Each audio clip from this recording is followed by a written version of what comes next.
Iron lady of Telangana అడవి బిడ్డ ఇప్పుడు అమాత్యులు. ఎస్, నేను మాట్లాడుతున్నవదో మీరు ఇప్పటికే గ్రహించేసి ఉంటారనుకుంటాను. సరి అనసూయ అలియాస్ సీతక్క అలియాస్ బుజ్జి. మరి ఇవాళ అంతర్జాతీయ మహిళా దినోత్సవం సందర్భంగా ఒక స్పెషల్ చిట్ చాట్ ఆవిడతోటి. నమస్తే సీతక్క గారు. బుజ్జి అన్నప్పుడు మీ ఎక్స్ప్రెషన్ చూశాను. రైట్, ఇవాళ మనం ఒక అంటే రాజకీయ నేతగా మీరు చాలా బిజీగా ఉన్నారు and thank you so much మీరు ఇంత టైం మాకు ఇచ్చినందుకు. అండ్ ముందుగా మీకు అంతర్జాతీయ మహిళా దినోత్సవం శుభాకాంక్షలు. మీకు, మీ ఛానల్కు, మీ ప్రేక్షకులకు, వీక్షకులకు, మీ స్టాఫ్, అదేవిధంగా మీ యాజమాన్యానికి అందరికి కూడా మరి మహిళా అంతర్జాతీయ శుభాకాంక్షలు తెలియజేస్తున్నాను. అదేవిధంగా మీ ఛానల్ ద్వారా ప్రపంచవ్యాప్తంగా ఉన్నటువంటి మహిళలందరికీ కూడా అంతర్జాతీయ మహిళా దినోత్సవ శుభాకాంక్షలు తెలియజేస్తాను. Okay, thank you so much అండి. నేను ఇందాక చెప్పినట్టుగా ఒక అడవి నుంచి అమాత్యుల దాకా మీరు ఏదైతే ప్రస్థానాన్ని కొనసాగించారో నిజంగా ప్రతి అడుగు ఒక పోరాటమే అని చెప్పాలి. సో మనం ఇప్పుడు మీ జీవితాన్ని కనుక మనం చూసుకుంటే ఒక స్ఫూర్తి, ఒక రోల్ మోడల్గా ఉంది ప్రతి ఒక్కరికి కూడా. దాన్ని ఎలా మీరు చూస్తున్నారు? ఈ డేట్లో, ఇవాళ డేట్లో మీరు ఒక్కసారి వెనక్కి తిరిగి చూసుకుంటే ఎలా అనిపిస్తుంది? అంటే నేను ఎప్పుడు కూడా ఒక కొత్త పదవి వచ్చినప్పుడు, కొత్త పొజిషన్ వచ్చినప్పుడు అది ఏదో పర్సనల్గా వ్యక్తిగత సుఖము సంతోషము అని కాకుండా నాకు ఈ పొజిషన్ వచ్చిందంటే నా మీద ఎంతోమంది ఎన్నో రకాలుగా ఎక్స్పెక్టేషన్స్ పెట్టుకొని నన్ను ఇక్కడ దాకా తీసుకురాగలిగారు, సపోర్ట్ చేస్తూ వస్తున్నారు. వాళ్ళ ఆశలు ఆకాంక్షలు నెరవేర్చే విధంగా నేను పనిచేయగలుగుతున్నా లేదా అనే టెన్షన్ ఫస్ట్ మొదలవుతుంది. ఓకే, ఎందుకంటే మనం వచ్చినాం ఇంకా ఆరాం గుందం ఏదో ఇక్కడ అన్నట్టు కాదు. మనము అంటే ప్రతి స్టెప్లో నాకు ప్రజల మద్దతు, ఇంట్లో ఉండే సమస్యలు ఇవన్నింటి నుంచి మనం ఎదుగుతూ వచ్చినాం. ఏదో కొంతమందికి ఒక లక్ ఉంటుంది, అదృష్టం. ఎందుకంటే నా జీవితంలో నేను ఎప్పుడు అదృష్టాన్ని నమ్ముకోలేదు, కానీ కష్టాన్ని నమ్ముకున్నా. అంటే ప్రతి పొజిషన్ వెనుక ఒక స్ట్రగులే ఉంది. సో కాబట్టి ఆ కష్టాన్ని ఎప్పుడు విడనాడొద్దు. నాకు చేతనైనంత వరకు కష్టం పడుతూ మెట్టెక్కాలి, కష్టపడుతూ నేను ఏదైనా పొజిషన్ అడగాలి, పబ్లిక్ నుంచైనా, పార్టీ నుంచైనా, ఎక్కడి నుంచైనా. నా పాత్ర లేకుండా, నా కష్టం లేకుండా నేను అది కావాలి ఇది కావాలని అట్లా ఎక్స్పెక్ట్ చేయడం భావ్యం కాదని నాకు నేను ఎప్పుడు చెప్పుకుంటూ ఉంటాను. సో నా జీవితంలో చాలా చిన్నతనం నుంచి, చిన్నతనము అని మనకు తెలియకుండానే ఒక ఎంజాయ్మెంట్ ఉంటుంది, హ్యాపీనెస్ ఉంటుంది. కానీ మిగతా వాళ్ళతో పోలిస్తే వాళ్ళకు ఉండే అవకాశాలు మాకు ఉండేది కాదు. ఒక ఆదివాసీ డాటర్గా, తర్వాత ఒక పూర్ ఫ్యామిలీస్ నుంచి వచ్చిన వాళ్ళంగా మాకు ఉండేది. హాస్టల్ లైఫ్, హాస్టళ్ళల్లో ఉండి చదువుకున్నాము. సో కానీ హాస్టళ్ళల్లో ఉండి ములుగులో జనరల్ వాళ్ళతో మేము స్కూల్లో ఉండడంతో కూడా కొంత అవేర్నెస్ రావడానికి, కొంత హాస్టల్ ఏమో ఎస్టీ గర్ల్స్ హాస్టల్, చదివేదేమో జనరల్ స్కూల్కి వెళ్ళేది. హాస్టల్లో ఉండడం, తినడం, స్కూల్కి మాత్రం ఇక్కడ ఆల్ క్యాస్ట్ అందరూ ఉంటారు, అంత బయట నుంచి వచ్చేవాళ్ళు. వాళ్ళతో చూసుకున్నప్పుడు మేము చాలా లో ఫీల్ అయ్యేవాళ్ళం. వాళ్ళు మంచి బట్టలు వేసుకుంటారు, చెప్పులు, రకరకాల ఐటమ్స్, వాచ్లు చిన్నప్పటి నుంచే అవన్నీ ఉంటాయి. కానీ మనము ఆ స్థాయిలో లేదు. అయినా కూడా నాకు సంతోషమైన రోజు నేను 10th క్లాస్లో ఉన్నప్పుడు పిల్లలే టీచర్లు అయిన రోజు, అంతమందిలో టీచర్స్ డే రోజు అంతమందిలో నేను హెచ్ఎంగా ఉండడం. ఒక గర్ల్స్ హాస్టల్ నుంచి వచ్చిన ఒక స్టూడెంట్, అందరూ జనరల్ పీపుల్ అమ్మాయిలు ఉంటారు, ఆల్ క్యాస్ట్. కానీ నేను very poor background and tribal Adivasi background నుంచి వచ్చిన అమ్మాయిని హెడ్ మాస్టర్గా వ్యవహరించడం అది నా మొదటి సక్సెస్గా నేను భావిస్తాను. అప్పుడు ఇంత తేడా నేను అబ్జర్వ్ చేయలేదు. ఈ క్యాస్టులు ఇవన్నీ నాకు తెలియదు. బట్ పేదరికము, ఉన్నత వర్గము, అది వాళ్ళు ఉన్నోళ్ళు, 20-30 ఏళ్ళ కింద అది అట్లాంటిది కనిపించేది. కానీ నా ఫ్రెండ్స్ అందరు నన్ను బాగా ఎంకరేజ్గా ఉండేది, బాగా రిసీవ్ చేసుకునేవాళ్ళు. ఇది క్లాస్లో, హాస్టల్లో ఒక టైప్ ఫ్రెండ్స్ ఉంటారు, క్లాస్ రూమ్లో వేరే జనరల్ ఫ్రెండ్స్, హాస్టల్ పోతే ఎస్టీ ఫ్రెండ్స్. అట్లా ఉన్నా కూడా టచ్లో ఉన్నారా? అంటే ఉన్నారు కలుస్తారు. ఈ మధ్యన ఎప్పుడు కలుసుకోలేదు, కలుసుకోవాలి ఒకసారి. రెగ్యులర్గా అంతకుముందు మీ గెట్ టుగెదర్ లాగా పెట్టేది.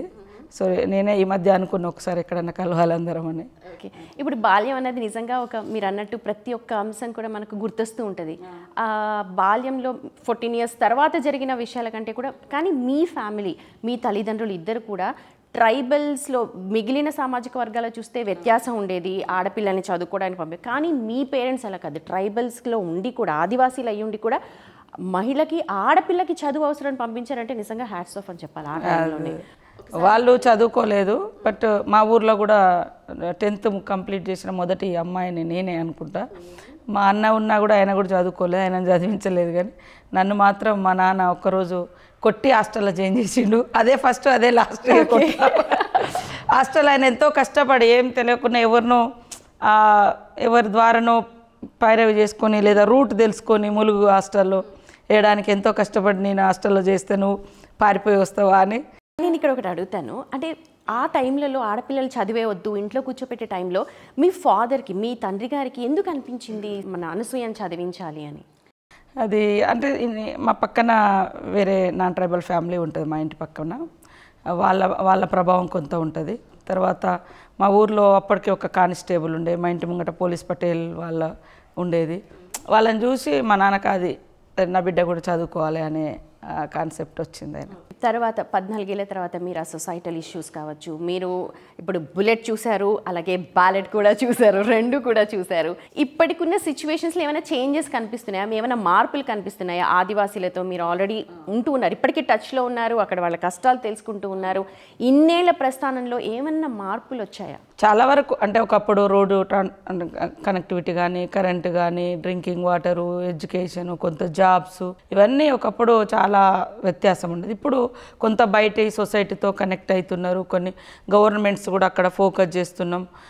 ఈ గవర్నమెంట్ అయినా గతంలో కాంగ్రెస్ ప్రభుత్వం కూడా ట్రైబల్ ఏరియాలలో సెంట్రల్ గవర్నమెంట్ నుంచి కూడా చాలా స్కీమ్స్ ఇచ్చినటువంటి సందర్భాలు కూడా ఉన్నాయి. సో అంటే జనరేషన్లో మార్పు వచ్చిన కొద్దీ బయట మార్పులు అనేది రిఫ్లెక్ట్ అవుతున్నాయి. అక్కడ ఆ స్వేచ్ఛ అనేది కొంత తగ్గిపోతుంది అనిపిస్తుంది. అంటే మారుతున్న పరిస్థితుల యొక్క ప్రభావం వాళ్ళ మీద కూడా రిఫ్లెక్ట్ అవుతుంటుంది. అప్పుడప్పుడు వాళ్ళు కూడా ప్రశాంతతను కోల్పోతుంటారు. ఇండివిజువాలిటీ ఒక అంటే ఆదివాసీలు ఏకంగా జీవించడం డిఫరెంట్, అంటే వాళ్ళంతటా వాళ్ళే ఉంటారు, తొందరగా కలవలేరు. ఇలాంటిది దీని నుంచి కొంత బయటకు వచ్చినాము, అంతా మిక్స్డ్ ఇట్లా అవుతుంది. సేమ్ టైంలో ఇంపాక్ట్ కూడా పడుతుంది. ఎక్స్ప్లాయిటేషన్ పెరుగుతుంది, పేదరికం కూడా ఇంకొక రూపంలో వస్తుంటుంది. భూములు పోతుంటాయి, లేదా ఇప్పుడు ఎవరో బయట నుంచి వచ్చిన వాళ్ళు అక్కడ ఒక కంపెనీ పెట్టో లేకుంటే ఏదైనా చేసినప్పుడు అక్కడ నుంచి వాళ్ళు వెళ్ళిపోవాల్సి వస్తుంటుంది. ఇట్లాంటివన్నీ కూడా మనం కొన్ని చూస్తూ ఉన్నాం. సో అది నేనేమంటా అంటే అక్కడ ప్రకృతి జీవితం అట్లా ఉండాలి. సేమ్ టైంలో వాళ్ళని ఆర్థికంగా, సామాజికంగా, రాజకీయంగా, విద్యాపరంగా, ఉద్యోగపరంగా, హెల్త్ పరంగా ఇవన్నీ కూడా మనం డెవలప్ చేయాలి. చేసినప్పుడు వాళ్ళ లైఫ్ను మనం డిస్టర్బ్ చేయకుండా వాళ్ళ గుడ్ హ్యాబిట్స్ కూడా ఉంటాయి ఆదివాసీలలో. ఒకప్పుడు మార్కెట్ వ్యవస్థతో సంబంధం లేకుండానే అన్నీ అక్కడే దొరికేది, సంతలాగా అక్కడే దొరికేది. లేదా అంటే బయటి సొసైటీతో సంబంధం లేకున్నా కూడా అడవిలో దొరికే వాటితోటి కూడా హెల్దీ జీవితం కూడా ఇచ్చిపుచ్చుకోవడం అది ఉండేది. తర్వాత మా దగ్గర ఏమన్నా మాకు చీపుర్లు దొరుకుతాయి, పండ్లు దొరుకుతాయి, అవి సంతలో తీసుకపోయి ఇస్తాము, అక్కడ మనకు కావాల్సినవి తెచ్చుకుంటాం. ఇట్లాంటి ఒక సిస్టమ్ కూడా ఉండేది. ఇప్పుడు రాను అవి పోయినాయి. అంటే మనం చిన్నప్పుడు తిన్న పండ్లు, తిరిగిన ప్రదేశాలు అవి కనిపించడం లేదు. సో అప్పుడప్పుడు ఆ బాల్యంలో ఉండే ఆ మాధుర్యము ఇప్పుడు మనం సరే ఎంత పొజిషను ఎంత ఇదన్నా ఆ ఫీలింగ్, ఆ టచింగ్ అనేది ఉండట్లేదు. అది హార్ట్ టచింగ్ అంటాం కదా, అది ఉండట్లేదు. ఇప్పుడు మనం కూడా రోజు ఒకప్పుడు ఏదైనా పండుగ వచ్చిందంటే చాలా ఆనందం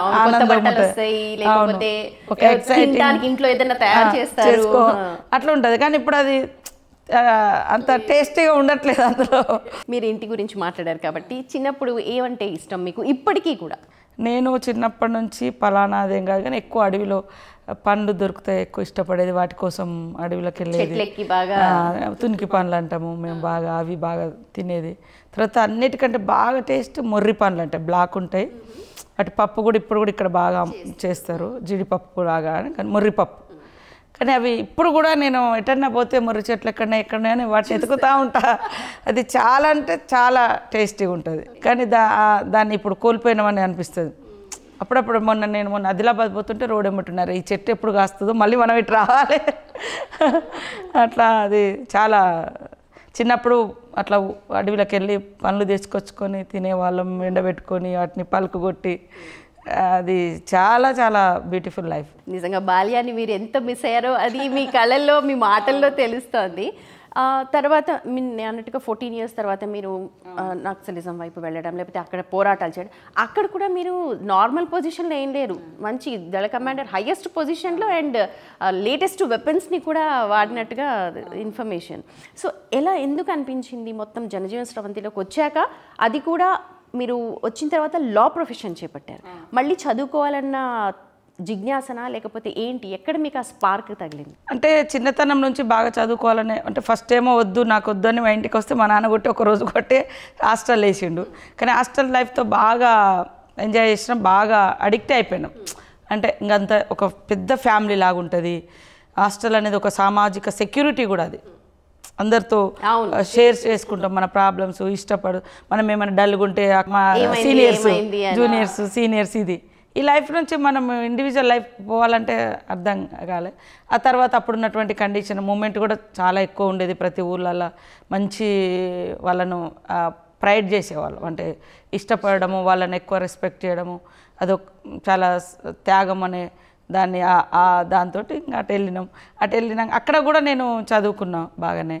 అంటే అకాడమిక్ ఇయర్ లాగా ఉండదు, బట్ నాలెడ్జ్ గెయిన్, అడవి మొత్తం చదువుకోవడం, అడవిని చదవడం, సమాజాన్ని చదవడము, అర్థం చేసుకోవడము, శ్రమను గౌరవించడం, పబ్లిక్ను రెస్పెక్ట్ చేయడము, ఇది వాళ్ళ కోసం మానవతా దృక్పథంతో పనిచేయాలి అనే ఈ కాన్సెప్ట్ అక్కడి నుంచి నేను నేర్చుకున్నా. తర్వాత బయటకు వచ్చినప్పుడు కూడా ఎక్కడో ఉద్యోగాలు ఎక్కడ పోయి చేయడము ఏంది, ఏదంతా కష్టంగా ఉంది, లా చేయాలి, తద్వారా కొంతమంది పేదవాళ్ళ కేసులు మనం ఆర్గ్యుమెంట్ చేయాలి అని. మేము అడవిలో ఉన్నప్పుడు కూడా చాలామంది వచ్చి మాకు లాయర్ ఇట్లా చేసిండు, అట్లా చేసిండు, డబ్బులు ఎక్కువ తీసుకున్నాడు, ఇట్లాంటి కొన్ని కేసులు వచ్చేది. అందరు కాదు, కొంతమంది మా కోసం ఫ్రీగా ఆర్గ్యుమెంట్ చేసేవాళ్ళు చాలామంది ఉన్నారు, పేదవాళ్ళ కోసం. కొంతమంది అట్లా అయినప్పుడు ఇది ఇండిపెండెంట్ వృత్తి, ఇది మన ఇష్టం, మనకు నచ్చిన కేసు తీసుకుంటాం, నచ్చకుంటే అదే వేరే దగ్గర జాబ్ చేస్తే వాళ్ళు చెప్పింది అది మనకు ఫస్ట్ నుంచి ఆ రెబల్ కొంచెం ఉంది. సో అది తర్వాత ఇంకా అడవిలో పోయినాక ఇంకా ఎక్కువ అంటే మనం ఇండివిజువల్గా ఎదగాలని. సో దాంతో లా చేసుకుంటూ ఒక చిన్న ఎన్జిఓలో ఉద్యోగం చేసుకొని యక్షి అనేటువంటి ఆదివాసుల కోసం పనిచేసే సంస్థ ఇప్పుడు కూడా వాళ్ళు రన్ చేస్తారు. వాళ్ళు బాగా నాకు సపోర్ట్ చేశారు. అప్పుడు నేను లా చేసుకొని కేసులు కంప్లీట్ చేసుకొని మళ్ళీ ఏ కోర్టులో అయితే క్లయింట్గా నక్సలైట్ అక్యూజ్డ్గా ఉన్నానో అదే కోర్టులో నల్ల కోట్ వేసుకొని కేసెస్ స్టార్ట్ చేసినాము. ఎలా అనిపించింది ఆ మూమెంట్లో? లైక్ మనం ఆ ప్లేస్లో మనం అక్యూజ్డ్గా ఉన్నాం, కానీ అదే ప్లేస్లో వెళ్ళి ఒక నల్ల కోటు వేసుకొని వాదించడం అంటే నిజంగా ఒక ప్రైడ్ కదా. అవును, అది నా ఫస్ట్ సక్సెస్ అనుకోవచ్చు. అది ఫస్ట్ ఏమో అక్కడ 10th కానీ దళంలో కూడా నేను కమాండర్గా ఎదగడము, మంచి నేమ్ కూడా వచ్చింది నాకు అందరితో. తర్వాత చిన్నతనంలోనే చారిటీ ఇక్కడ గోదావరి వరదలు వచ్చినప్పుడు కూడా 1986లో ఆ వరదల తర్వాత మళ్ళీ 2002లో నేను ఎమ్మెల్యేగా ఆ వరదలు చూసిన. 86లో వచ్చింది. దాని తర్వాత అప్పుడు నేను ఆ ప్రాంతానికి డబ్బులు డొనేట్ చేసి పంపించిన స్టూడెంట్గా, 8th క్లాస్ స్టూడెంట్గా. తర్వాత మళ్ళీ 2022లో వచ్చింది, అప్పుడు ఎమ్మెల్యేగా ఉన్నా.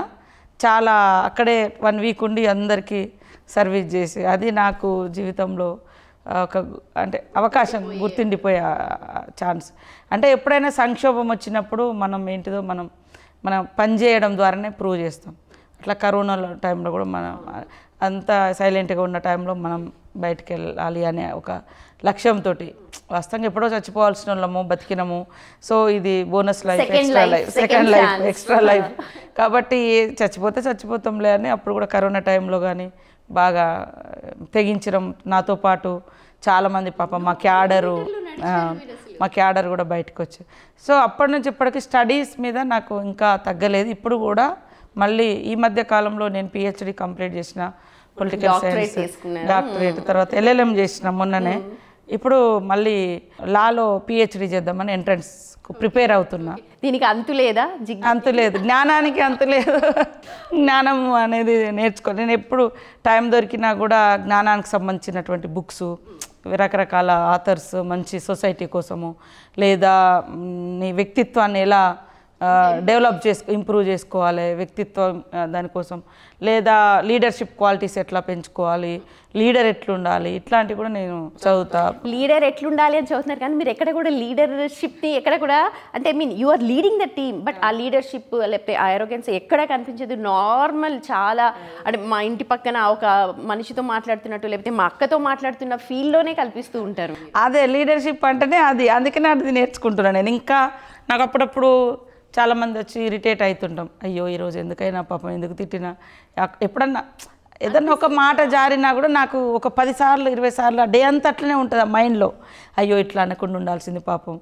అదే చాలా రష్ ఉన్నప్పుడు, పబ్లిక్ ఉన్నప్పుడు, ఏదన్నా కొన్ని కానీ ఏదైనా ఉన్నప్పుడు, వాళ్ళు ఏదైనా అన్నప్పుడు మనకు మనసు చివిక్కుమని వెంటనే మనం హార్ష్గా అనేస్తాం. అన్నప్పుడు మళ్ళీ అయ్యో పాపం వాళ్ళు ఏదో బాధతో అని అంటారు, మనం ఎందుకు అన్నాం, అనకుండా ఉండాల్సింది అని నాకు ఇది బాగా ఉంటుంది. ఇప్పుడు కూడా అది ఉంటుంది. నేను అనుకున్నది మన లైఫ్లో, నా లైఫ్ చూడు ఇప్పుడు తల్లిదండ్రులు, హాస్టలు, అడవి, తర్వాత కోర్టు, అడ్వకేట్స్, కొలీగ్స్, తర్వాత ఒక స్వచ్ఛంద సంస్థ, తర్వాత ఇక్కడ చదువుకున్నప్పుడు పడాల రామారెడ్డి లా కాలేజీలో, ఇట్లా అంతా రకరకాలు, ఇప్పుడు ఎమ్మెల్యే, పొలిటికల్ లైఫ్, ఇప్పుడు దేశవ్యాప్తంగా కొంతమంది ఫ్రెండ్స్, పొలిటికల్ ఫ్రెండ్స్, ఇదంతా ఉంది. సో ఈ అన్ని కాలాలలో మనకు ఉండేది మన వెంట ఒక జ్ఞానం మాత్రమే. ఎవరు దొంగలించలేరు. మనకేమన్నా మన దగ్గర ఇంత జ్ఞానం ఉంటే 10 మందికి పంచగలుగుతాము. ఆస్తి ఉన్నా లేకున్నా జ్ఞానం అనేది మనల్ని అత్యున్నతమైన స్థానంలో నిలబెడుతుంది, అంటే గౌరవాన్ని ఇస్తుంది, రెస్పెక్ట్ ఇస్తుంది. బికాజ్ ఆఫ్ మనం రెస్పెక్ట్ ఇస్తాము, ఆ రెస్పెక్ట్ ఇచ్చే జ్ఞానం మన దగ్గర మనం నేర్చుకున్నాము. ఆ నేర్చుకున్న జ్ఞానానికి 10 మందికి పంచుతూ ఉంటే అక్కడ ఆ 10 మంది పంచడంలో మనం కూడా అరే నాకు పలానప్పుడు పలానా సీతక్క చెప్పింది ఈ విషయం అని చాలామంది మిమ్మల్ని ఇన్స్పిరేషన్గా తీసుకుంటున్నాం అంటారు.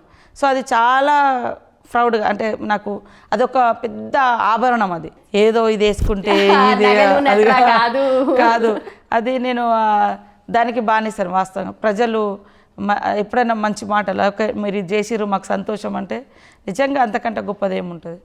సో దాన్ని నేను స్టడీకి ఎక్కువ అవకాశం ఇస్తా, నేర్చుకుంటా, ఎక్కువ వింటా. అందరూ అక్క మాట్లాడదు ఎక్కువ అని అనుకుంటారు, కానీ నేను మాట్లాడేటప్పుడు గట్టిగా అరుస్తా, గట్టిగా కొట్లాడతా. అది ఎప్పుడన్నా అనవసరంగా ఎవరి గురించి అయినా కామెంట్ చేస్తే కూడా నేను అరే ఇట్లా చేసినా నాకు నేను అనుకుంటా. అది నన్ను నేను సర్దిద్దుకునే లైన్లో అయితే ఉంటా. ఎప్పుడు ప్రతి స్టెప్ నేను సర్దిద్దుకుంటా. ప్రతి ఎదుగుదల వెనుక నా కష్టం ఉంది. నాకేం ఫ్యామిలీ బ్యాక్గ్రౌండ్ లేదు, స్టేటస్ లేదు, క్యాస్ట్ లేదు, మనీ లేదు, లేకుంటే నా వెనక వారసత్వం కూడా లేదు. మీ వెనక ప్రజలు ఉన్నారు. అదే నాతో ప్రజలు ఉన్నారు, నా ముందు వెనక నా చుట్టూ ఉన్నారు. కాబట్టి వాళ్ళ కష్టం చూసినా, వాళ్ళ సంతోషం చూసినా ఎంత పని అయినా చేయాలనిపిస్తుంది. ఇప్పుడు మీరు ఆదివాసీల దగ్గర నుంచి వచ్చారు, ఇప్పటికీ కూడా చదువుతున్నారు. ఇప్పటికీ అక్కడ ఆడపిల్లలకి, ఎందుకంటే చదువుకునే ఫెసిలిటీస్ కావచ్చు, లేకపోతే ముఖ్యంగా ఈ హైజీన్, బాత్రూమ్ హైజీన్, వాటి గురించి ఎక్కువ ఫోకస్ చేయాల్సిన అవసరం ఎంత ఉంది ఇప్పటికీ? అప్పటి సిచ్యువేషన్స్ అంటే తెలుసు, కానీ ఇప్పటికీ మీరు మహిళా శిశు సంక్షేమ శాఖ మంత్రిగా అయ్యాక అక్కడ ఎలాంటి చేంజెస్ మీరు తీసుకొచ్చారు? మేము కొంచెం స్టార్ట్ చేసినాం ఈ మధ్యకాలంలో. మా దగ్గర అంగన్వాడీ టీచర్స్కి అందరికీ స్క్రీనింగ్ లాగా క్యాన్సర్ అట్లా చేసినాము, మమోగ్రామ్ అట్లా కొంత ఒకరిద్దరికి బయటకు వచ్చింది కూడా ఆ టెస్ట్ ద్వారా. సో ఇంకా మీరు అన్నట్టుగా దాని మీద నెక్స్ట్ స్టెప్లో బాగా ఫోకస్ పెడతాం. ఇప్పుడు వాళ్ళను ఎకనామికల్గా కొంత స్టాండ్ చేస్తూ, అవేర్నెస్ కల్పిస్తూ అందరినీ, ఇంతకుముందు 60 years ఉన్నటువంటి ఉమెనే మహిళా గ్రూపులు ఉండేది, మళ్ళీ పిల్లలకి ఎక్కువ అవకాశం లేకుండా ఉండేది. సో ఇప్పుడు అందరికీ నెక్స్ట్ నుంచి మేము అవకాశం ఇస్తున్నాము. మహిళలందరినీ కూడా మహిళా గ్రూప్లో చేరడం అనేది ఒక సోషల్ సెక్యూరిటీ. అది అంటే ఎకనామిక్గా కూడా ఎకనామికల్ సెక్యూరిటీ ఉంది, సామాజిక సెక్యూరిటీ కూడా కనబడుతుంది. 10 మంది ఒక దగ్గర ఉండడం మూలంగా వాళ్ళ కష్టాలు, వాళ్ళ సమస్యలు, మెంటల్గా డిజార్డర్లో ఉన్న మహిళ కూడా 10 మందితో కలవడం, తన బాధలు ఎక్కడ చెప్పుకోలేని స్థితిలో ఇక్కడ చెప్పుకోవడం, ఇది వాళ్ళకు ఒక బూస్టింగ్ లాగా ఉంటుంది. సేమ్ టైంలో ఆర్థికంగా ఇండిపెండెంట్గా ఎదుగుతారు. అప్పుడు ఇలాంటి మనం చెప్పే చాలా ఇష్యూస్ కూడా వాళ్ళు ఓవర్కమ్ అవుతారు. ఎక్కువ ఫోకస్డ్గా చేయాలని మేము డిసైడ్ చేసుకున్నాం ఇప్పుడు ట్రైబల్ ఏరియాలో కూడా. మీ ఈ జీన్స్ అన్నీ కూడా మీ మదర్ నుంచా, మీ అమ్మగారు సమ్మక్క గారి నుంచి వచ్చాయా? ఇవన్నీ కూడా లైక్ స్ట్రాంగ్గా ఉండడం కావచ్చు, లేకపోతే ఆలోచనలు కానీ కావచ్చు, ఇవన్నీ కూడా ఎక్కడి నుంచి మీరు? మా ఆదివాసీ కమ్యూనిటీస్లో మేల్ డామినేషన్ ఉండదు, ఈక్వల్ ఉంటుంది. ఉమెన్ ఈజ్ రోల్ ఇది అందరూ వినాలి. మామూలు సమాజం కంటే కూడా ట్రైబల్ సమాజం చాలా బెటర్. అంటే మీరు చాలా అనుకుంటారు మేము బాగా వెనుకబడి ఉంటామని. ఓకే, ఆర్థికంగా వెనుకబడి ఉండొచ్చు, ఈ సొసైటీతో చూస్తే మేము వెనుకబడ్డ వాళ్ళం, కానీ మా సొసైటీలో మేము గొప్ప వాళ్ళమే.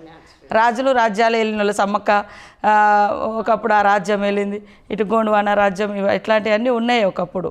తర్వాత సరే ఆధిపత్యం వచ్చేసి వేరే వాళ్ళు ఎప్పుడైనా కూడా కంపేర్ చేస్తారు. ఇప్పుడు మన దగ్గర బయట సొసైటీలో ఏమైనా డేటింగ్లో ఏమంటారు ఇప్పుడు, కానీ మా దగ్గర ఎట్లుండేది, అబ్బాయి అమ్మాయి ఇంటికి వచ్చి పని చేస్తాడు మ్యారేజ్ కంటే ముందు.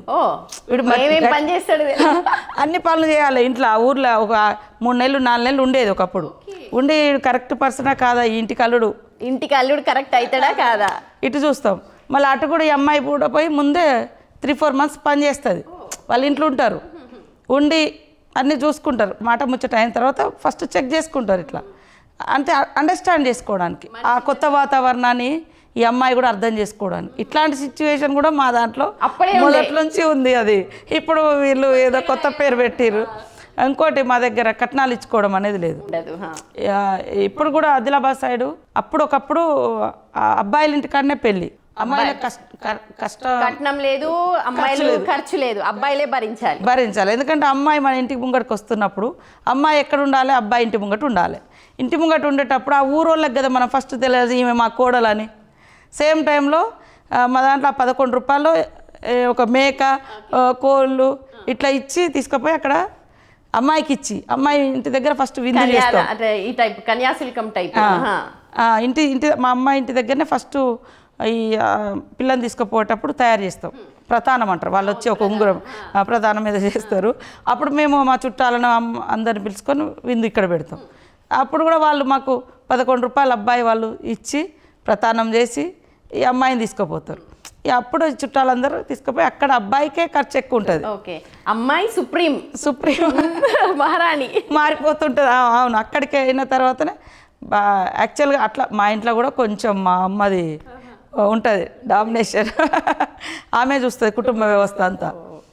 ఇప్పుడు ఏదైతే మీ అమ్మగారి పేరే సమ్మక్క, సో కుంభమేళ తర్వాత ఇప్పుడు సమ్మక్క సారక్క అన్నది ఒక పెద్ద ఫెస్టివల్ మనకు. మీరు దానికి ప్రధానంగా చూస్తున్నారు, దగ్గరుండి వెళ్ళారు. చిన్నప్పుడు అంతా మీరు ఆ ప్లేసెస్లోనే తిరిగి ఉంటారు, చాలా మెమరీస్ ఉంటాయి కదా, మాతో కొన్ని షేర్ చేసి. అంటే అప్పుడు చాలా జంగల్గా ఉండేది, మంచిగా జంపన్న వాగు చుట్టూ కూడా అడవి ఉండేది. జంపన్న వాగు చుట్టూ ఏం లేదు. వెళ్తే నాకు ఎప్పుడు వెంటాడుతుంది, అబ్బాయి ఇవన్నీ ఎక్కడ చెట్లు పెట్టాలనే అదే అనిపిస్తుంది. ఎందుకంటే ఒక చెట్టు ఉంటే ఒక 100 మంది అక్కడ దాని కింద సేద తీరేది. ఇప్పుడు అందరూ రూమ్లు అంటే అక్కడ ఎన్ని లక్షల ఇల్లులు కట్టినా కోట్ల మందికి మనం సరిపోదు. కాబట్టి నాకు అదే చెట్ల ఉండాలి రోడ్ల సైడు అది ఇదని. మంచిగా జంపన్న వాగులో మేము మా ఊరు నుంచి నడుచుకుంటూ పోయేది జాతరకు. 3 డేస్ పట్టేది జాతరకు. లక్నవరం ముందు నుంచి అక్కడ చెరువు కాడ ఒకరోజు నైట్ హాల్ట్ చేసి ఆడ వంటలు చేసుకొని మళ్ళీ నడిచి మళ్ళీ గోవిందరాపేట ఇట్లా చలువ ఇట్లా దాటుకుంటూ మళ్ళీ అక్కడ పోయి మళ్ళీ ఒక నెక్స్ట్ డే నైటు అక్కడికి వెళ్ళేది. మేము ఇక్కడ సాటర్డే సండే అట్లా బయలుదేరితే మంగళవారం నైట్ ఆడికి వెళ్ళాలి. బుధవారం సార్లమ్మ వస్తుంది. అక్కడ జంపన్న వాగు దగ్గర ఎక్కడ ఇంత జంగల్లాగా ఉండేది, అక్కడ ఆ చెట్లలో వంట చేసుకునేది. తర్వాత మా అమ్మకి దేవుడు ఉంటుంది కాబట్టి బుధవారం స్నానం చేయాలి, తల స్నానం. సార్లమ్మ వస్తుంది, బేస్తవారం తల స్నానం చేయాలి. పోగానే ఫస్ట్ వడిబాల బియ్యం కుంకుమ పసుపు దేవుని దర్శనం చేసుకొని వచ్చి అక్కడ వేసి మళ్ళీ ఎక్కడో అక్కడ అడ్డకాడు ఉంటాం. ఆ తర్వాత మళ్ళీ నెక్స్ట్ బేస్తవారం సమ్మక్క వచ్చే రోజు, ఆ రోజు కూడా మళ్ళీ అట్లనే ఉంటారు. బేస్తవారం నైటు సమ్మక్క సార్లమ్మ అందరు దేవుళ్ళు గద్దెల మీదకి వచ్చినాక పోయి మొక్కులు చెల్లించుకుంటారు. అప్పుడు పైసలు రూపాయో 2 రూపాయలు అంటే ఎక్కువ. తర్వాత శుక్రవారం నాడు మళ్ళీ స్నానాలు చేసి ఆడ దేవుళ్ళు అందరు వచ్చారు కాబట్టి అప్పుడు మళ్ళీ ఎదురుకోళ్ళని కోడిని కోసుకొని అప్పుడు భోజనాలు చేసి మళ్ళీ సాయంత్రం బయలుదేరేది. నా పుట్టిన ఎంటకల నుంచి అక్కడే నాకు అనుబంధం అయిపోయింది. సో ఎప్పటికైనా సమ్మక్క సార్లమ్మ నీడలో బతుకుతాం మేము అన్నట్టు. ఈ బిజీ స్కెడ్యూల్లో ఇప్పుడు మీరు బిజీగా అయిపోయారు. సో చిన్నప్పటి నుంచి హాబీస్ ఉంటాయి, అలాగే ఒక మహిళగా ఎన్ని చేసినా ఇంటి పనులు తప్పవు, వంట పనులు తప్పవు. సో మీరు అలాంటి మెమరీస్ ఏమైనా ఉన్నాయా? మీరు అంటే ఆ తర్వాత ఫ్యామిలీని మెయింటైన్ చేయాలి, రిలేషన్స్ మెయింటైన్ చేయాలి, ఇక్కడ పబ్లిక్తో ఉండాలి, అలాగే మీ ప్రొఫెషనల్ లైఫ్ని కూడా మీరు మెయింటైన్ చేశారు, చదువుకుంటున్నారు. ఇన్నిటిని ఎలా బ్యాలెన్స్ చేశారు మీరు? అంటే టైం పెట్టుకుంటా నేను, ఎక్కడ టైం దొరికింది నాకంటే. ఇంకా పర్సనల్గా వేరే ఏం లేదు, నిరంతరం పబ్లిక్తో ఉండడము.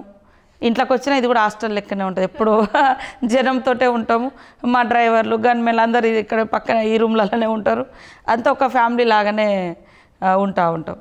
కాబట్టి పడుకునేటప్పుడు నేను చదువుకుంటా ఉంటాను. ఒకప్పుడు బాగా చదువుకునేది ఇంకా, కానీ ఇప్పుడు కొద్దిగా తగ్గింది. కానీ వంట రూమ్కు మాత్రం బాగా దూరం అయిపోయాను. వంట రూమ్కు మాత్రం బాగా దూరం అయిపోయాను. ఏం వండేవాళ్ళు, ఏం చేసేవాళ్ళు, ఏంటి అంటే ఎప్పుడైనా అడవిలో ఉన్నప్పుడేమో ఉప్మాలు చేయడము, లేదా అన్నం పోపు చేసుకోవడము అట్లా ఉండేది. ఎప్పుడన్నా బయటకు వచ్చిన తర్వాత చికెన్ ఫ్రై అట్లా మంచిగా చేసుకునేది, అదొకటి చేయొచ్చేది అంతే. ఓకే, అదొకటి చేసేగా మా వాళ్ళు కూడా బాగా అంటారు, అక్క చేతి వంట మంచిగా ఉంటుంది, టేస్ట్ ఉంటుంది. ఏమంటే ఇష్టం మీకు? రైట్, ఏమంటే ఇష్టం? నాకు ఎండి చేపలు ఎక్కువ ఇష్టం. ఓకే, తర్వాత మష్రూమ్స్ మంచిగా తింటా, ఎక్కువ ఇష్టపడి తినేది అవి ఎక్కువ తింటా. అప్పుడు చికెన్ కూడా కొంచెం తినేది కానీ రావడం తగ్గించిన, కానీ డ్రై పీసెస్ నాకు ఇష్టం, ఎండినాయి. ఇప్పుడు ఒక మహిళగా మీరు ఇప్పుడున్న జనరేషన్కి ఏం చెప్తారు? ఎందుకంటే ఇప్పుడున్న ప్రతిదానికి ఇంత స్ట్రాంగ్గా ఎవరు ఉండట్లేదు. అలాగే ప్రతి చిన్న విషయాలకి కూడా మనం చూస్తున్నాం ఎమోషన్స్, లేకపోతే సూసైడ్లు చేసుకోవడం. చిన్న చిన్న పిల్లలు, 8వ తరగతి 7వ తరగతి పిల్లలు, పెద్ద పిల్లలు, వాళ్ళు అందరు ఏం చూడాలి జనరేషన్? ఏం చెప్తారు మీరు? వాస్తవానికి మనిషి అన్నప్పుడు ఎమోషనల్గా ఫీల్ అవుతాము, కష్టాలు వస్తాయి, ఇబ్బంది వస్తాయి. కానీ లైఫ్ లీడ్ చేయాలా అని అదే మనం చరిత్రలో ఉంచుతుంది. మనము క్షణికావేశంతో ఏదో చేసుకొని చనిపోతే ఆ రోజుతో మన చరిత్ర క్లోజు. పైగా ఏ టెన్షన్కి అయితే నువ్వు ఫీల్ అయినావో అది తెలియని వాళ్ళకు కూడా తెలియజెప్పిన వాళ్ళు అయితే చాలామంది అమ్మాయిలు ఏమనుకుంటారో తల్లిదండ్రులు, లేకుంటే తల్లిదండ్రులకే తెలిసే సబ్జెక్టును నువ్వు చనిపోవడం మూలంగా నీ తల్లిదండ్రుల మీద ఒక అపవాదు, లేదా నీ లవ్ స్టోరీ మీదనో, నీ ఫెయిల్యూర్స్ మీదనో ఇంకా చాలామందికి ఒక నెగిటివ్ స్ప్రెడ్ చేసిన వాళ్ళు అవుతారు. కాబట్టి ఆ క్షణంలో ఓపికతో ఎదుర్కొని స్థైర్యంగా ముందుకెళ్ళాలి. నువ్వు సమస్యలు ఎదుర్కొంటూ ముందుకు వస్తే ఖచ్చితంగా సక్సెస్ అవుతాం. ఎందుకంటే కథలు చెప్పేటోళ్ళు మనకు, ఆ కథలు లేనే లేవు. ఇప్పుడంతా సినిమా స్టోరీలు అవి ఇవే అవుతున్నాయి. చిన్నప్పుడు మన తాతలు, మన అమ్మమ్మలు, ఈ రాజు ఇట్లా, ఆయనకు ఇట్లా కొడుకులు ఉండే, ఆయన ఇట్లా చనిపోయాడు, ఆ తర్వాత ఇట్లా ఏదో ఒక స్టోరీ కొంచెం బెటర్గా ఉండేది. కానీ ఇప్పుడంతా మనకు ఆ టైంలో పిల్లలు ఎప్పుడు ఆ సెల్లులో చూసుకుంటుంటారు, అట్లా నారా కూడా అయిపోతుంది. సో నేనైతే నా ఎక్స్పీరియన్స్, కష్టం లేకుండా ఎదిగినటువంటి వాళ్ళు ఎక్కువ కాలం ఎక్కడా కూడా స్టాండ్ కాలేరు. ఎక్కడో కాడ ఎమోషన్ అవుతారు. ఎంత రాజులైనా, రాణులైనా, ప్రధానమంత్రులైనా ఏదైనా తమల్ని ఇట్లా ఉట్టిగా మెట్టుగా ఎక్కితే అది మనకు ఎక్స్పీరియన్స్ ఇవ్వదు, కష్టము కన్నీళ్ళు చూపించదు. నాకైతే నేను ఆ స్ట్రాంగ్ ఫౌండేషన్, నేను కష్టం నుంచి వచ్చిన కాబట్టి నేను ఎలాంటి ప్రతిపక్షంలో కష్టపడ్డాం. ఇప్పుడు అధికారం 20 ఏళ్ళ తర్వాత అధికారం చూస్తున్నాం. దాదాపు 2004లో నేను పాలిటిక్స్లోకి వచ్చిన. అప్పటి నుంచి 2023 డిసెంబర్ అప్పటి వరకు ప్రతిపక్షమే, ఓడిపోయిన గెలిచిన ప్రతిపక్షం ఉన్నాం. ఇప్పుడు అధికార పక్షం. అధికారమైనా కూడా ప్రతిపక్షంలో ఉండే ఆ క్వాలిటీతో పాటు అధికారంలో ఉండి మనం ఏం చేయాలో అది కూడా చేయాలి. 2 బాధ్యతలు. ఇంకా అధికారంలో ఉన్నాం కదా, మనం పబ్లిక్ దగ్గర పోవద్దు, పబ్లిక్ని కలవద్దని కాకుండా ఇంకా ఎక్కువ బాధ్యత ఉంది, ఎక్స్పెక్టేషన్స్ ఉంటాయి. మనము పనిచేసే బాధ్యతలలో ఉన్నాం, చేయగలిగే అవకాశం ఉండే పోస్టులలో ఉన్నాం. కాబట్టి ఆ పోస్టును మనం సాటిస్ఫై చేయాలనేది నేను అనుకుంటాను. మీరు ఒక ఆదివాసీ గిరిజన ప్రాంతం నుంచి వచ్చి ఇప్పుడు మీరు అక్కడికి వెళ్ళిన తర్వాత మిమ్మల్ని ఒక రోల్ మోడల్గా చూస్తారు. సో వాళ్ళు మీతో మాట్లాడటం, మీరు వాళ్ళకి మళ్ళీ అవేర్నెస్ కల్పించడం, అయితే మిమ్మల్ని రోల్ మోడల్గా చూస్తున్న పిల్లలు కూడా ఉంటారు కదా, వాళ్ళ గురించి ఏమన్నా? నేను నా లైఫ్ స్టోరీ చెప్తా ఉంటాను. ఇప్పటికి కూడా మా దగ్గర కూడా ఇక్కడ కాంగ్రెస్ పార్టీ ఆల్ ఇండియా లెవెల్లో కూడా ఒక సెషన్ నడుస్తుంటుంది. అప్పుడప్పుడు నన్ను పిలుస్తూ ఉంటారు. పిలిచిన ఆశ్రమం, గాంధీ ఆశ్రమంలో ఎట్లా నా లైఫ్ ట్రాన్స్ఫర్మేషన్ అయింది. అక్కడ నుంచి ఇక్కడికి మార్క్సిజం నుంచి గాంధీజం దాకా ఉంది నాది ట్రాన్స్ఫర్మేషన్ ఆఫ్ మై లైఫ్ అని, అది కూడా చెప్తూ ఉంటుంది. దీని అన్నిట్లలో ఒక పట్టుదల, నర్వస్ అప్పుడప్పుడు అంటే అన్ని కష్టాల కంటే ఒక అబద్ధాన్ని 100 సార్లు ప్రచారం చేసినప్పుడు మాత్రం బాగా మనం డిమోరలైజ్ అయిపోతుంటాం. అది మహిళల మీద ఒక పని కట్టుకొని నేను ఇది కూడా నేర్చుకున్న అడవిలో ఉన్నప్పుడు. మహిళలు అంటే తక్కువ చేసి చూపిస్తారు, ఫస్ట్ వాళ్ళ వ్యక్తిత్వాన్ని హననం చేస్తారు, వాళ్ళ వాళ్ళ వ్యక్తిగత జీవితం మీద దాడి చేస్తారు ఇట్లాంటిదని.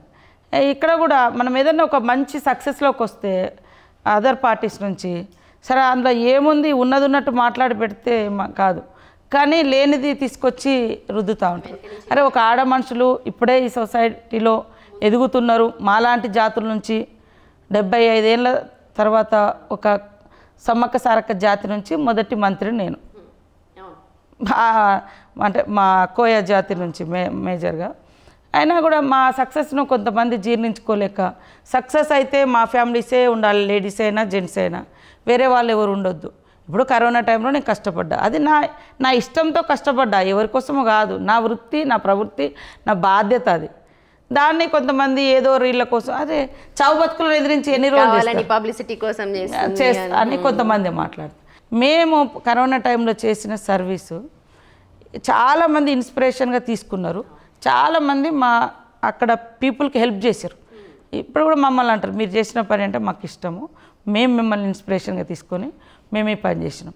అట్లనే చదువుకునే దగ్గర నేను నా స్టడీస్ ఆగిపోయి నేను ఈ స్థాయి ఇప్పుడు కూడా ఎక్కడ స్కూళ్ళకి వెళ్ళినా నా స్టడీస్ గురించి నేను చెప్తాను. మన జీవితంలో రకరకాల టైమ్స్లో రకరకాల పర్సన్స్ వచ్చిండ్రు పోయారు, తల్లుల తండ్రుల కాంచి మనం కన్న పిల్లలు, మనల్ని కన్న వాళ్ళ కాంచి మనం కన్న వాళ్ళ వరకు ఉన్నారు. కానీ అన్ని కాలాలలో నన్ను నిలబెట్టి నాకు సెల్ఫ్ రెస్పెక్ట్ ఇచ్చింది, సెల్ఫ్ కాన్ఫిడెన్స్ ఇచ్చేది స్టడీస్, జ్ఞానం ఉంటే ఎక్కడైనా పోయి మాట్లాడగలుగుతాం, ఏమైనా తెలుసుకోగలుగుతాం, మనల్ని మనం నిలబెట్టుకోగలుగుతాం, వృత్తిలో అయినా ప్రవృత్తిలో అయినా రాజకీయంలో అయినా. సో జ్ఞానాన్ని నేర్చుకోవడం బంద్ చేయొద్దు అని నేను ఆ పిల్లలకి ఎక్కువ మోటివేషన్ చేస్తూ ఉంటాను. చాలామంది మేడం మేము మిమ్మల్ని ఇన్స్పిరేషన్ తీసుకున్నాం, నేను కూడా ఇట్లా చదువుకుంటానా, నేను కూడా లా చేస్తున్నా, నేను కూడా ఇట్లా అది అని కొంతమంది చెప్తూ ఉంటారు. సో నాకు కూడా అది చాలా సంతోషం అనిపిస్తుంది. సో మనము ఇన్స్పిరేషన్ ఉన్నట్టు అంటే ఇన్స్పైరింగ్ స్టోరీస్ చదవాలి, నేర్చుకోవాలి. అందుకని అనేక మంది మహనీయుల బుక్స్ కూడా నేను దగ్గర పెట్టుకుంటా, నైట్ ఒక అర్ధగంట అయినా ఒక్క పేజ్ అయినా చూసుకుంటా ఉంటా, ఎంతో కొంత అయినా మనం నేర్చుకోవాలనేది. అది ఇంత మాట్లాడుతున్నాం కదా, ఇవాళ చట్టసభల్లో మనం చూస్తే అక్కడ మహిళల పాత్ర చాలా తక్కువ ఉంది, అన్ని సామాజిక వర్గాల నుంచి, ఒకరని కాదు, 33% రిజర్వేషన్ అని. కానీ ఇప్పటికీ మాటల వరకే పరిమితం, కానీ ఎక్కడ కూడా ఆచరణ కావట్లేదు. ఎక్కడ అంటారు, ఎక్కడ లోపిస్తుంది? అంటే జనరల్గానే ఎంత గొప్ప పాలకులైనా వాళ్ళ మైండ్లలో పాలకులు ఇప్పుడంతా జెంట్స్ ఉన్నారు, నిర్ణయాధికారంకి వచ్చేటప్పటికి మహిళలు ఉండడం లేదు. ఎంత అన్న వాళ్ళ మనసు జీర్ణించుకోలేకపోతుంది చాలామందిలో, మగవాళ్ళల్లో. ఆడవాళ్ళు ఏం చేస్తారులే, ఆడవాళ్ళు ఎందుకు, మేల్ డామినేషన్, మేల్ ఈగోయిజం ఉంటుంది వాళ్ళకి, నరనరాన మనుధర్మం అనేది ఒకటి ఉంటుంది, అది జీర్ణించుకుంటే ఆడవాళ్ళు వంటకే ఉండాలి, ఆడవాళ్ళు మగ పిల్లల్నే కానివ్వాలి, ఆడవాళ్ళని కానియద్దు, మళ్ళీ అది కూడా ఆడమనిషి నవ్వొద్దు, ఆడమనిషి నలుగురితో కలిసిమెలిసి ఉండొద్దు, ఎన్ని ఆంక్షలు తరతరాలుగా వెక్కిచ్చారు. ఇవాళ అది ఎంత లేదన్నా నేను కూడా ఇంత మాట్లాడిన ఒక్కొక్కసారి అటువైపు డైవర్ట్ అయితే ఆడల్లో మనం ఎందుకు అటు పోవడానికి కూడా అంటుంటాం, ఇట్లాంటివి ఉంటాయి. సో చాలా అవేర్నెస్ రావాలి, చాలా ఈక్వల్ ఉమెన్, మన తల్లి మన చెల్లి, మనతో లైఫ్ షేర్ చేసుకునే వైఫ్, మనం బిడ్డ, ఇట్లాంటివి అంతా బాగానే రెస్పెక్ట్ చేస్తారు. కానీ ఎక్కడైనా కొన్ని అంశాల్లో ఖచ్చితంగా వాళ్ళు అది బయటపడుతుంది, వచ్చేస్తుంది అది. సో అది బాగా సొసైటీలో మార్పులు రావాలి. కానీ రాను ఏంటంటే కొంత రకరకాల రిలీజియస్ అనో ఇంకోటని మహిళల తక్కువ అనేది మళ్ళీ ఇంకా ఇంత అత్యున్నత స్థానంలోకి వెళ్ళినా కూడా ఆ డీవియేషన్ అనేది మళ్ళీ స్టార్ట్ అయింది, మళ్ళీ ఇంకొక టైప్ స్టార్ట్ అయింది. అది కాదు, ఓకే ధర్మం పాటించు, న్యాయం పాటించు, నువ్వు నీకు స్వయ నియంత్రణ ఉండు, కానీ మహిళల్ని రెస్పెక్ట్ చెయ్యి, మహిళల్ని ఎదగనివ్వు, మహిళల్ని గౌరవించు అనేది మాత్రం బాగా రావాలి ప్రతి ఒక్కరిలో. అప్పుడు ఇంట్లో హింస తగ్గుతుంది, బయట లైంగిక వేధింపులు తగ్గుతాయి, బయటికి వెళ్ళిన మహిళ స్వేచ్ఛగా ఇంటికి రాగలుగుతుంది. ఇప్పుడు నా ఇంట్లో ఉండే నా కుటుంబ సభ్యులు మగవాళ్ళు నాతో ఎంతైతే రెస్పెక్టబుల్గా ప్రేమగా ఉంటారో ప్రతి మహిళలో చూడాలి. ఒక మహిళల్ని గౌరవించే సంస్కృతి పని దగ్గర కానీ ఇంట్లో కానీ రెస్పెక్ట్ ఇవ్వడం అనేది. ఇప్పుడు మనకు అంతర్జాతీయ మహిళా దినోత్సవం జరుపుకోవడానికి ప్రధాన కారణం మహిళలకు గౌరవం దక్కాలి, గౌరవ వేతనం దక్కాలి, పని గంటలు తగ్గియాలి, మహిళలు కూడా పురుషులతో సమానంగా సమాన పనికి సమాన వేతనం అని ఆ రోజు కమ్యూనిస్టు నాయకురాలు, సోషలిస్టు నాయకురాలు క్లారా జెట్కిన్ గారు ప్రతిపాదించిన సిద్ధాంతంతో ఈరోజు ఇక్కడ దాకా వచ్చింది. కానీ దాన్ని అందరూ మర్చిపోయి ఏదో అందాల పోటీలు పెడుతున్నారు, ఏదో సెలబ్రేషన్ చేస్తున్నారు. అది వస్తుంది. కానీ నువ్వు ఇంత హ్యాపీగా ఉన్నా నువ్వు పని చేసే కాడ ఈక్వల్ పని, but there is no equal payment. అంతర్జాతీయ మహిళా దినోత్సవం రావడానికి ఏంటిది వాళ్ళు ఆ రోజు ఎంచుకున్న థీమ్, రీజన్ ఏంటిది, వాళ్ళ సిద్ధాంతం ఏంటి, అది మర్చిపోతున్నారు. ఎటెటో పోతుంది.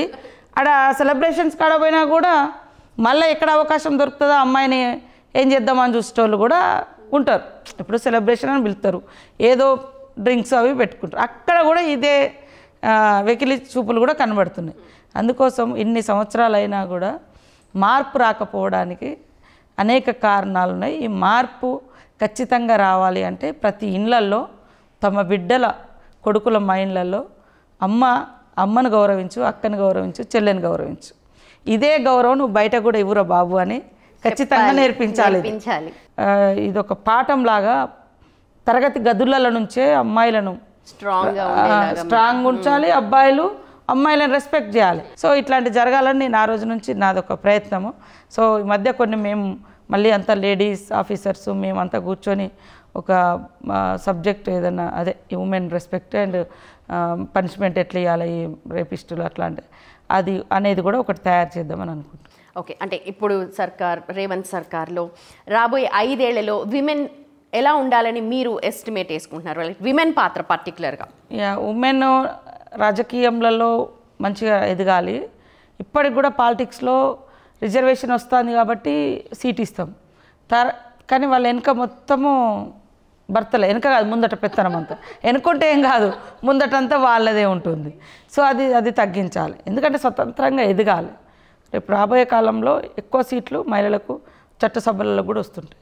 కాబట్టి నువ్వు ఊర్లో అంటే సర్పంచ్ పదవి అంటే లేదా జెడ్పీటీసీ ఎంపీపో ఆ పదవి వరకు చేయగలుగుతావు.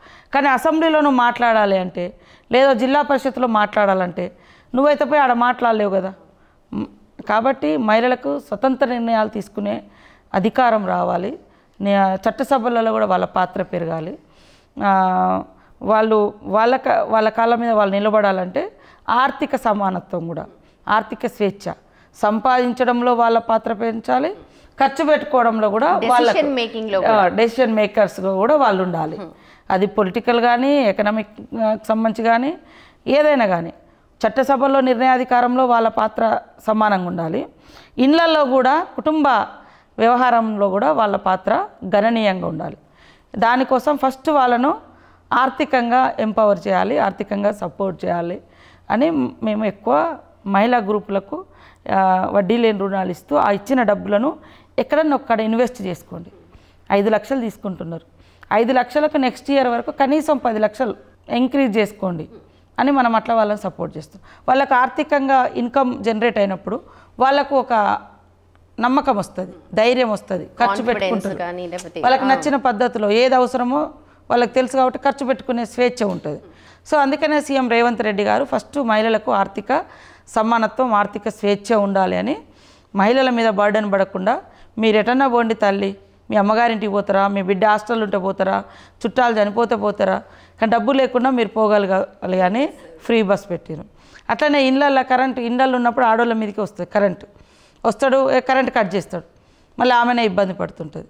కాబట్టి కరెంటు ఫ్రీ 200 యూనిట్లు. అట్లా మనం ఇప్పుడు మహిళా గ్రూప్లకు కూడా ఈ గ్యాస్ కూడా వంట ఎవరు చేస్తారు? లేడీసే చేస్తారు. ఎంత లేదన్నా మనం లేడీసే చేస్తారు. కాబట్టి గ్యాస్కి పైసలు ఉండవు ఆమె దగ్గర, మరి 1200 ఎక్కడి నుంచి కడుతుంది? అందుకోసమని సీఎం గారు రేవంత్ రెడ్డి గారు ఆలోచించి 500కే మహిళలకు, ఇవన్నీ మహిళలను ఎకనామికల్గా సపోర్ట్ చేసే స్కీమ్స్. అది వాళ్ళకి ఇవన్నీ ఎంపవర్ చేయాలి, వాళ్ళను స్ట్రెంథన్ చేయాలని సీఎం గారు ఇట్లాంటివన్నీ కూడా పెట్టడం జరిగింది. ఇంత స్ట్రాంగ్గా మాట్లాడుతున్నారు, ఐరన్ లేడీ ఆఫ్ తెలంగాణ ఉంది, కానీ మీలో కూడా చాలా ఎమోషన్స్ మేము చూసాం. ఎందుకంటే ఆదివాసీలకు ఏమైనా జరిగినా లేకపోతే మీ దగ్గర ఉన్న బంధువులు ఏమైనా జరిగినా మీరు వెంటనే చాలా ఎమోషనల్ అయిపోతున్నారు. అంటే నేను పొలిటికల్ డెసిషన్స్లో స్ట్రాంగ్ ఉంటా, కానీ మానసికంగా చాలా అంటే డెలికేట్గా ఉంటా. అంటే మనసుకు సంబంధించి చాలా సున్నితం. కానీ పొలిటికల్ డెసిషన్స్ తీసుకున్నప్పుడు నిభాయించుకుంటా. నేను మీరు అన్నట్టు ఇంతకుముందు చెప్పిన ఎమోషనల్గా ఫీల్ అయ్యి అది ఎక్కడికో దారితీసి మన జీవితాన్ని మళ్ళీ 1000 అడుగుల కిందికి పోకుండా కనీసం అక్కడ స్టాండ్ అవుతాం. ఎస్, కొద్దిగా ఓపిక పడదాం అనేది అది ఇక్కడ వరకు తీసుకొచ్చింది ఆ ఓపిక అనేది. ఇప్పుడు మీరు మాట్లాడారు కాబట్టి ఈ సోషల్ పోస్ట్లు ఏవైతే ఉన్నాయో సోషల్ మీడియా విపరీతంగా ఉంది, ఇప్పుడు మీరే అంటున్నారు, చూస్తూ ఉంటాం, వాటి గురించి మనకు అనిపిస్తుంటుంది, బాధేస్తుంటుంది నిజంగా మనం చేయకపోయినా సరే. ఎలా చూడాలి? మీ పొజిషన్లో ఉన్న వ్యక్తులు వాటిని 100 మంది మాట్లాడుతున్నారు, మనం ఇగ్నోర్ చేసినా సరే దాన్ని 10 మంది మనకు మాట్లాడుతూ ఉంటారు. మనము ఒకటి మన పెద్దవాళ్ళు కానీ మనం కానీ ఒకటి అందరూ మనకు చెప్తుంటారు, దారెంట పోతుంటే కుక్కలు మురుగుతాయి, అన్నిటికీ జవాబు చెప్పాలని. కానీ ఆ కుక్కలే ప్రైమరీ అయిపోయింది, ఇప్పుడు ప్రయారిటీ అయిపోయింది. ఇప్పుడు అంటే ఎటు పోయినా అదే అడ్డం వస్తుంటుంది. ఈ ప్రతి స్టెప్లో మనం ఏదో మంచి ఫేస్బుక్ చూద్దాము, లేకుంటే ఏదైనా ట్విట్టరు పొలిటికల్ చూద్దాము, లేదా మంచి మెసేజ్లు ఏమన్నా ఉంటాయా అని చూద్దాం అనుకుంటే ఇవే వస్తాయి. అసలు చూడాల్సింది చూడడం, నేర్చుకోవాల్సింది చూడడం. యూట్యూబ్ ఆన్ చేస్తానో లేకుంటే ఏదన్నా సెల్ ఆన్ చేస్తానో ఇవే వస్తాయి. ఆటోమేటిక్గా అట్లా పడిపోతాం. అరే అని కొద్దిసేపు మనసు చివిక్కుమంటుంది.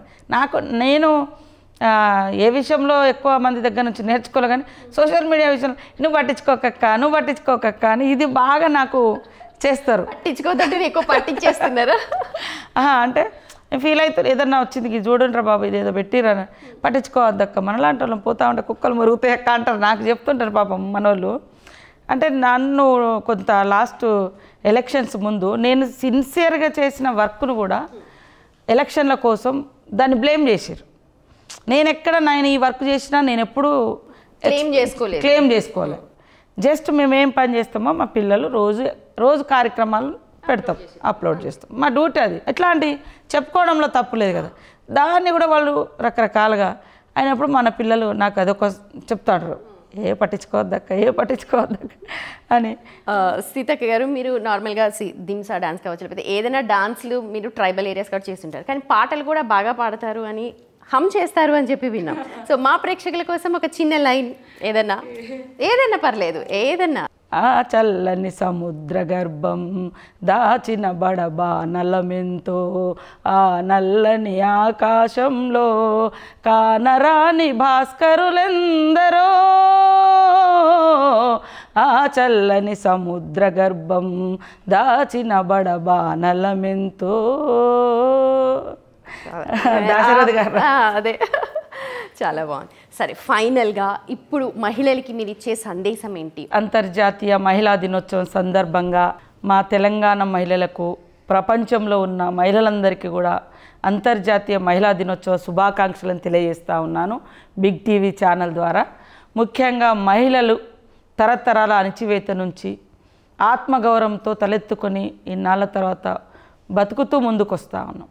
ఈ క్రమంలో ఎక్కడ కూడా ఏ చిన్న పెద్ద వివక్షత కానీ అణచివేత కానీ ఎదురైనప్పుడు మానసికంగా కుంగిపోకుండా ఆ యొక్క సమస్యను, ఆ యొక్క ఇబ్బందులను, ఒక సంక్షోభం వచ్చినప్పుడు ఛాలెంజ్గా తీసుకుంటేనే నీ క్వాలిటీస్ బయటకు వస్తాయి. పొలిటికల్ అయినా, అది ప్రొఫెషన్ అయినా, అది వంటగది అయినా, అది యాజ్ ఏ ఇంట్లో ఉమెన్ అయినా, లేదా స్టూడెంట్ అయినా, ఛాలెంజ్, సంక్షోభం మనం ఒక ఛాలెంజ్గా తీసుకొని దాన్ని ఓవర్కమ్ చేయాలి అనే ఛాలెంజ్తో పనిచేయండి. తప్పకుండా లైఫ్లో సక్సెస్ కాగలుగుతారు. కాబట్టి ప్రతి దగ్గర మనం కూర్చున్న కాడికి అన్ని అవకాశాలు రావు. అవకాశాల కోసం మనం వెతుక్కుంటూ వెళ్ళాలి.